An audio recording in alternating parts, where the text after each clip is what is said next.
አሰላሙ አለይኩም ወረህመቱላሂ ወበረካቱህ። እህቶች በአንድ ላይ ሆብዝ ቸባብ እንስራ።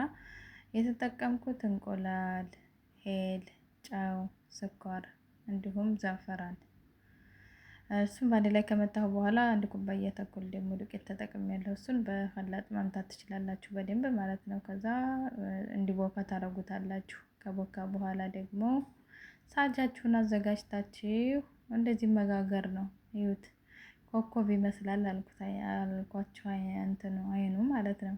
እና በትክክልም አልቀረጽኩትም። በእርግጥ ግን እንዲያው መልእክቱን ላደርሳችሁ ብዬ ነው። በሌላ ጊዜ በደንብ አድርጌ ቀርጻለሁኝ፣ ይቅርታ ጠይቃለሁ ማለት ነው። ለጥራቱ ማነስ ማለት ሀሳቡ የሚመጣልኝ የተወሰነ ከሄድኩ በኋላ ነው ማለት ነው። ቪዲዮ መቀረጹ ምናምን የሚመጣልኝ እየሰራሁ የሆነ እርምጃ ከተራመድኩ በኋላ ነው። እና እህቶቼ ከመጀመሪያ ጀምሬ እንትን እላለሁ። ዞሮ የምትጠቀሙትን ነገር መቼም ነግሬያችኋለሁ። ያው አይኑ ያምራል። ዛፈራን ይወዳል። ይሄ እንደዚህ አይነቱ ማለት ነው። ስኳር፣ ጨው፣ ሄልና ሁለት እንቁላል ተጠቅሜያለሁኝ ማለት ነው። አንዴም እንደ መጠናችሁ ዙሮ መጠቀም ትችላላችሁ። ግን የሚያስፈልገው ነገር ይሄ ነው። ቤኪንግ ፓውደር ካላልኳችሁ ቤኪንግ እርሾና ትንሽ ቤኪንግ ፓውደር እጠቀማለሁ።